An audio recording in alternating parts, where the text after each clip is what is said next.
Howard Thurman so beautifully wrote, "Don't ask what the world needs. Ask what makes you come alive and go do it. Because what the world needs is people who have come alive. Coming alive. That, my friends, is what self-discovery is all about." Who is it? Who is it? Who is it? You wear that mask for.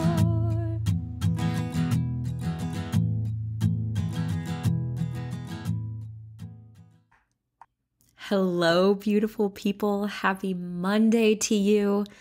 I am so happy to be sitting in my office right now with my coconut water and my little dog on my lap, speaking to you.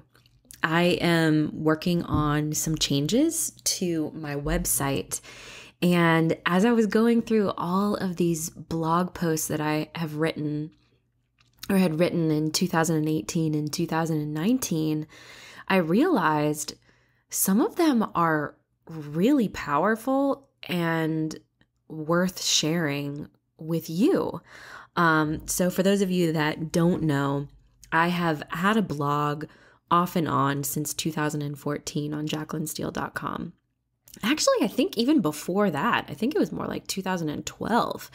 But it was just hard for me to be consistent with it. And I didn't commit the way that I committed to creating this podcast. And so anyways, I'm going through a website transition, going to make some changes, which I'm really excited to share with you guys.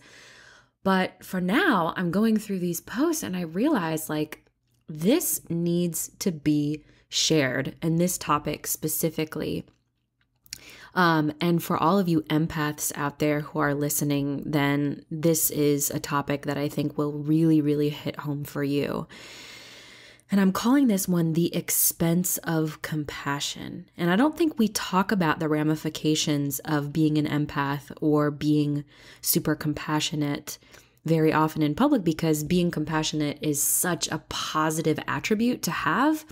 And don't get me wrong, I would rather be compassionate and loving than the opposite. However, as I age, I've learned that I need to have boundaries around my compassion, and I need to have boundaries around the amount of energy that I am expending out for other people. And so that's what this particular podcast centers around, and a horrific stage experience that I had a couple of years ago when I was performing live original music at Smith's Old Bar, which is this really famous venue in Atlanta. Like John Mayer has played there and a bunch of other really famous people. And without giving it away, because I'm going to go into the story, if you stick around, I'm going to talk about what happened in that situation. But before I dive into today's topic, oh my gosh, I'm like so excited. I'm stuttering over my words.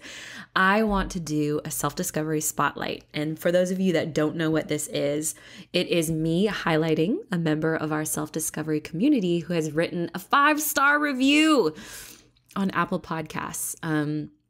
I'm so grateful for these reviews. I read every single one of them. They literally make my day. You taking the time to tell me something about this podcast is just, it means so much to me. And the more positive reviews we have, the higher we are up in the algorithm in all of the podcast things. Again, I'm not super techie. So anyways, I'm going to launch in and I'm going to read this. This is from Mrs. Victor Manuel. And she says, "Jaclyn is so raw and real. I just started listening today, and this is exactly what I needed to guide me lately. I have been feeling lost. I am trying to find my purpose and my path in myself. This podcast is wonderful. Thank you, Jaclyn." Well, thank you, Mrs. Victor Manuel. I hope that we can find our purpose and our path together. And I feel like, genuinely, the reason I started this podcast was because I feel like when we know who we are, life gets easier.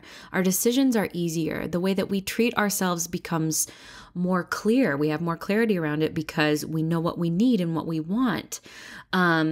Relationships with other people become easier as well because we know where we stand. We know how to make better decisions all around. So thank you for listening. And again, I'm just so delighted to be walking this path with you.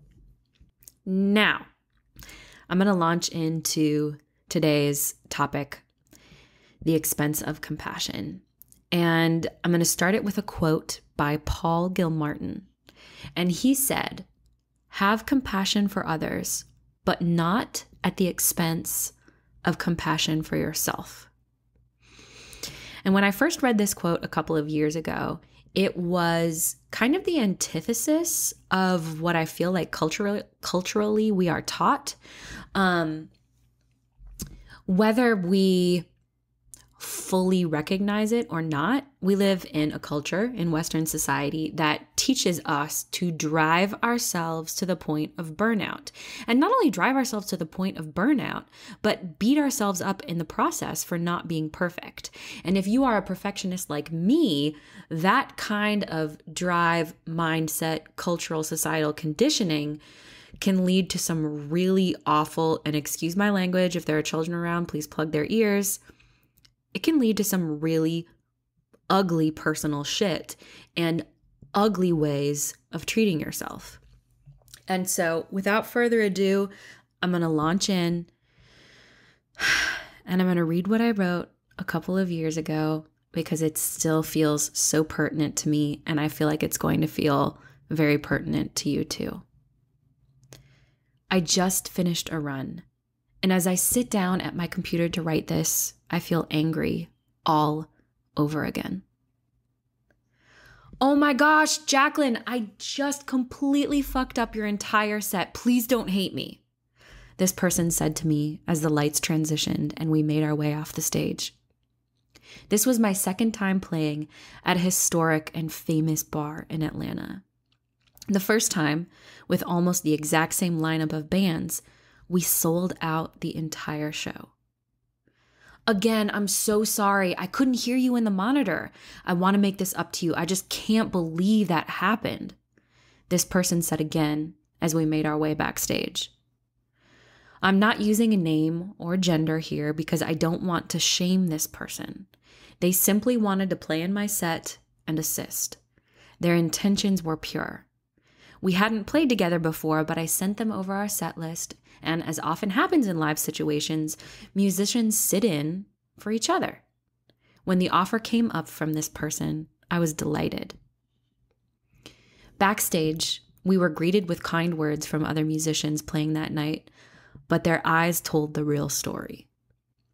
My set, that I had prepared weeks for, wasn't good. In fact, it was the worst set that I have ever played in my time as a musician.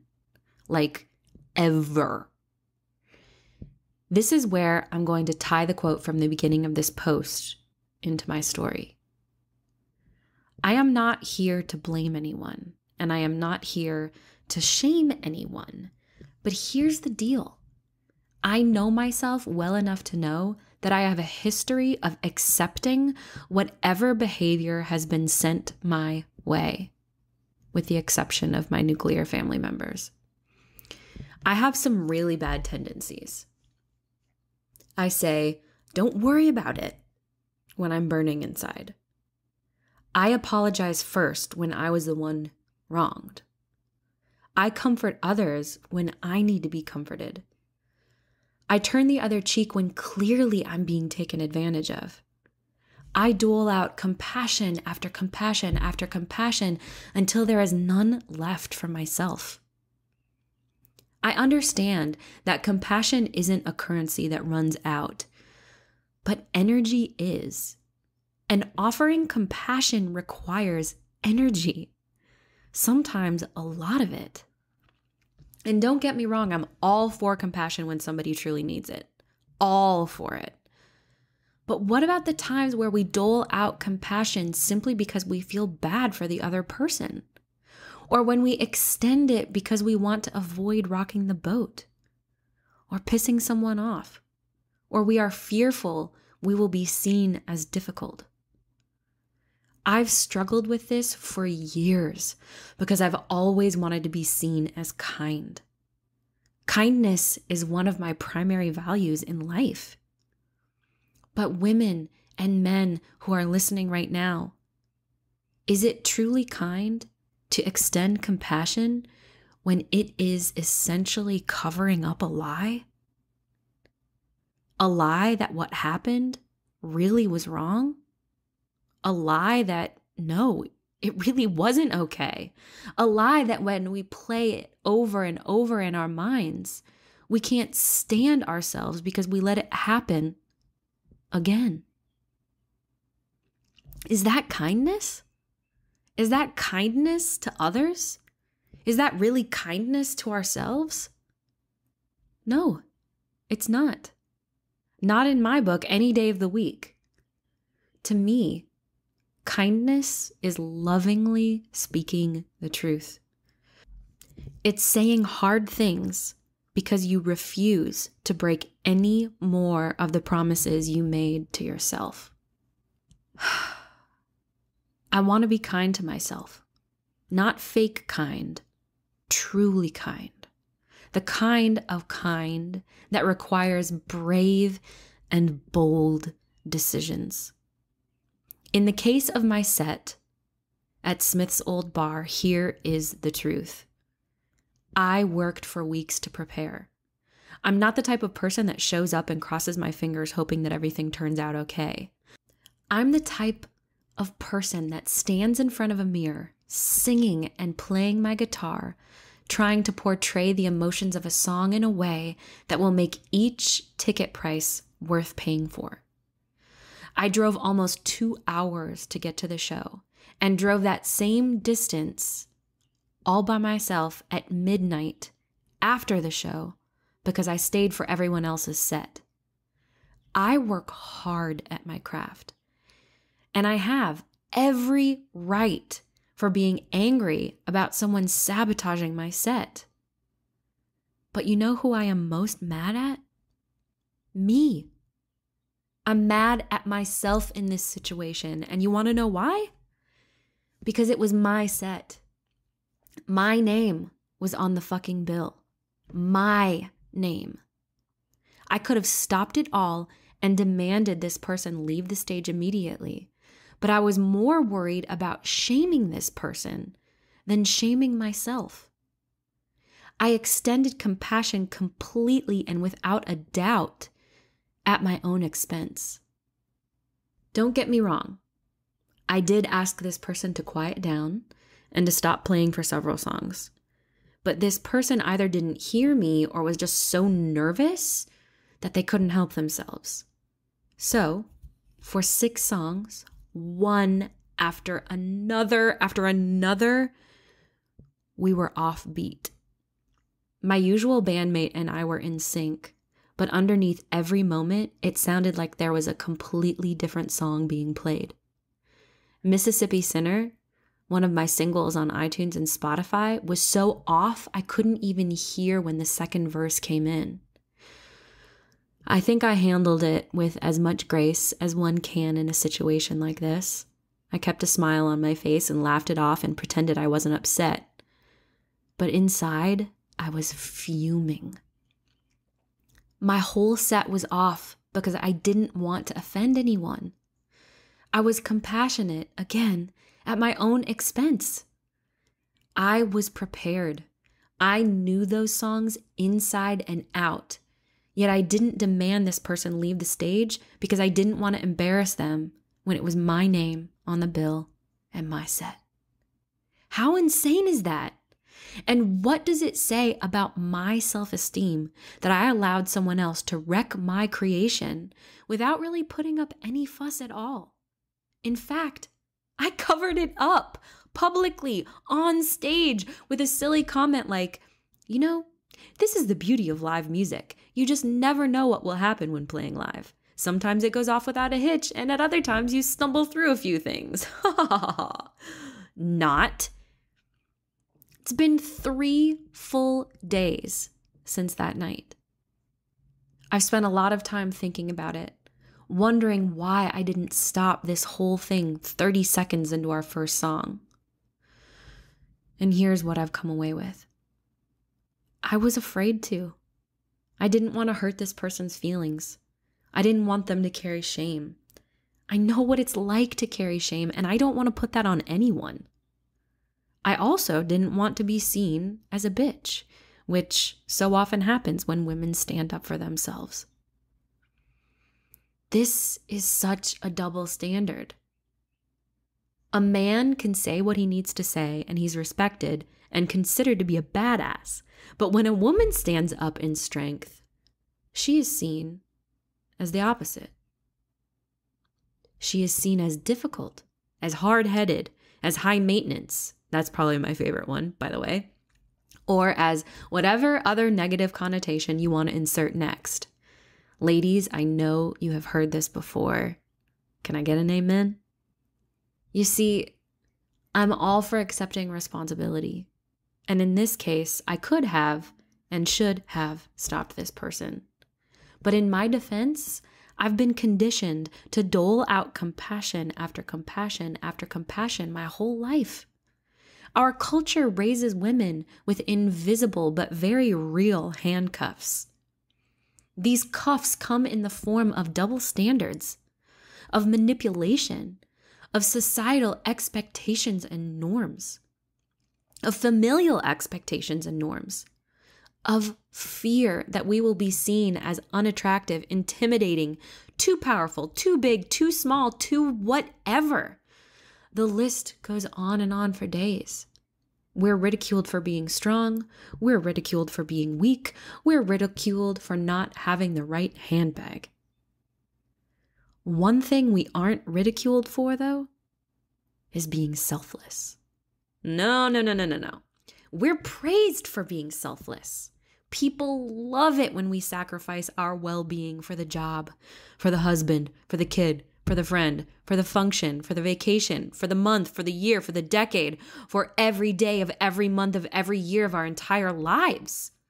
In fact, the more sweet, gentle, compassionate, giving, selfless we become, the more praise we receive.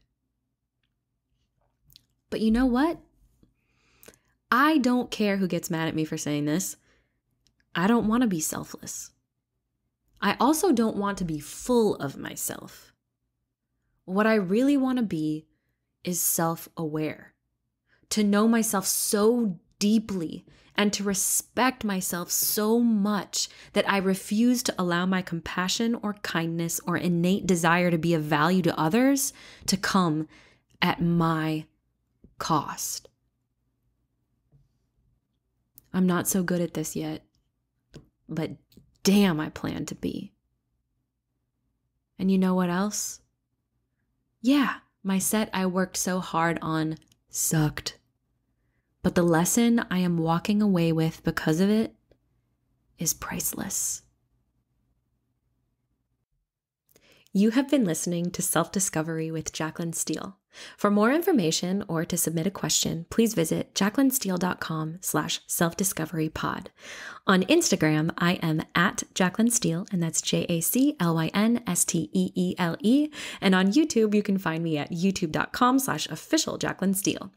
If you haven't already, please sign up for my High Vibe Thursday newsletter, where I send one email a week aimed at inspiring and elevating your day, because you freaking deserve it. You can sign up in the show notes or by visiting my website, jaclynsteele.com. May you go and be big and brave and bold today. Remember that life gets easier when we know who we are. And as always, and until next time, thank you for listening.